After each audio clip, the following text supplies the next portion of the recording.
This really started at the end of 1992 when I was sitting in my living room in Poland Spring, Maine, and I was in this deep meditation. I had become very good at meditating. And I came out of this meditation, I looked over at my couch, and there were two people sitting there on my couch. They looked like, very normal people, except they were very good looking. There was this really beautiful, wonderful, exquisite looking woman was sitting there, and some guy, didn't care much about him. And I'm looking at this woman, she starts talking to me, and I start talking back to her. And the thing I want to emphasize is that they were people. They identified themselves as ascended masters, but for me, they were real people. They were just as real as any bodies that I had ever seen. At one point during our discussions, I asked the woman if I could touch her to see if she was real, and she let me, and she was indeed very real. Her flesh felt just as real as anybody else's would. And that first time, I didn't see them appear because I was meditating, but I did see them disappear. And the fascinating thing about that was that it was instantaneous. There was no delay. It was almost like flicking the remote on a TV screen, the way that they disappeared.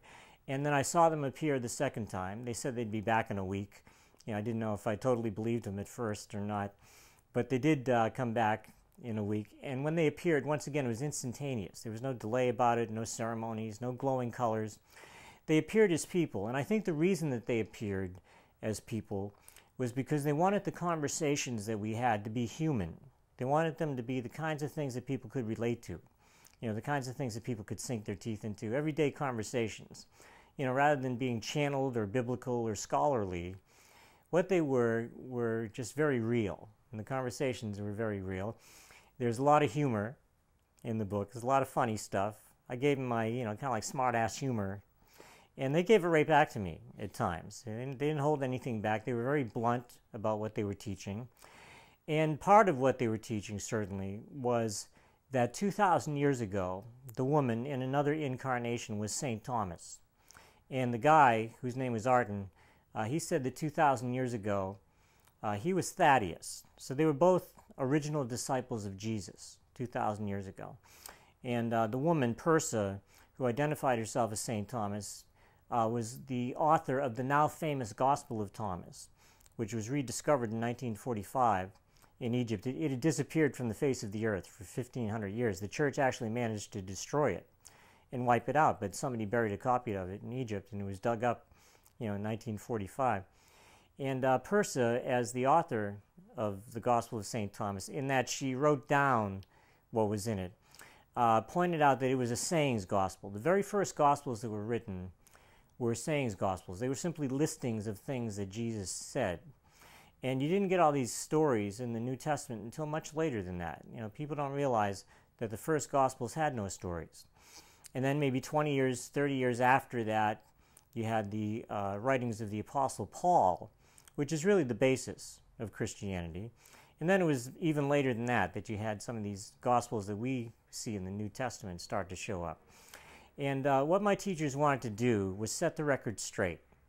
They wanted to make sure people understood that the Jesus that they knew 2,000 years ago is not the same Jesus that has been presented to us by organized religion. And they used the Gospel of Thomas partly to illustrate this. In fact, Persa was kind enough to recite about 20 of the sayings that are in the Gospel of Thomas, tell me what they meant. And then as they went along, they made a very strong connection between that voice of Jesus that we find in the Gospel of Thomas and the voice of Jesus that we find today in the modern spiritual guide called A Course in Miracles.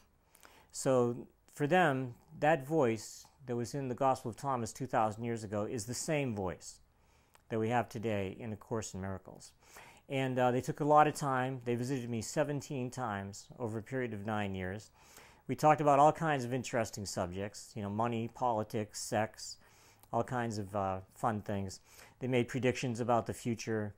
But it seemed that no matter what they talked about, eventually they would always bring the conversation back to this kind of like uncompromising brand of forgiveness and love that Jesus had 2,000 years ago, and which was the real message that he wanted to give. So you can find that real message today not only in A Course in Miracles, which is kind of like a scholarly and biblical way of putting things, but also in the Disappearance of the Universe, which is put in ways that everyday people can accept and understand. You know, people like myself who you know, may not be geniuses. I never went to college, but it can be approachable and understandable to everybody. At one point, somebody described to me that A Course in Miracles is like a can, and the Disappearance of the Universe is like a can opener, in the sense that it may be kind of hard to get into a can, you know, if you don't have a can opener. But once you have a can opener, then it's pretty easy to get into it. And that's very much what my book does for A Course in Miracles. You know, I've talked to people who have been studying the Course 20, 25 years, who read this book and find that they go back and read the Course again, and it speaks so much more clearly to them and makes everything, you know, so much more understandable. And of course, the book is also acting as an introduction to A Course in Miracles. It's in, you know, The Disappearance of the Universe is in virtually every bookstore in the country, and people are buying it, in some cases, who never heard of A Course in Miracles. So it's also acting as an introduction to them and making the Course very approachable to them. And as an extension of that, you know, making this teaching available to many more people. So I'm very excited about it, and I can see that there was a reason why they did everything the way that they did and spoke to me the way that they did. And I think it's a fun book to read. I'm told it's a really good read and that it's entertaining. And by making it that way, they made these very advanced spiritual principles and ideas and how to apply them, something that's very accessible to more and more people.